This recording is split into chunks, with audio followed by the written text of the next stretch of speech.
All right, artists, I'm very excited because we are finishing up our growth mindset self-portraits.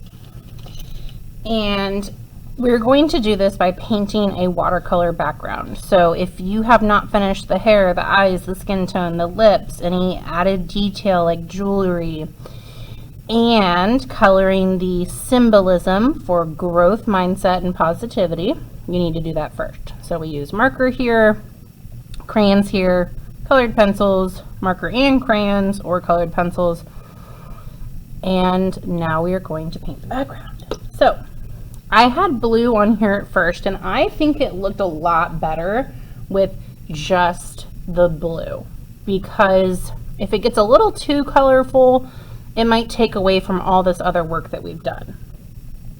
But I'm going to go back over and make a blue violet by adding violet. The nickname of violet is purple. Adding violet on top of my blue. So to make darker areas or darker hues in the background, say hue, that's just a fancy word for a pure color without black, brown, or white, or gray. So to make a darker hue, you can either wait for it to dry and add another layer like I'm doing here, or you can really rub the paint to get more pigment. Pigment is powdered either chemicals or things from the earth that are added to your paint to get colors. Like for instance, lapis lazuli is a beautiful blue stone, and they used to crush up lapis lazuli and use that for blue paints. Okay, so notice every time I switch colors, you need to rinse, wipe, dab on a paper towel to get the rest of the color off. Then, if your water is clean enough, dip it back in to the water and wake up your color. A lot of these are asleep, okay? They're dry. They need a drink, but my purple is good to go.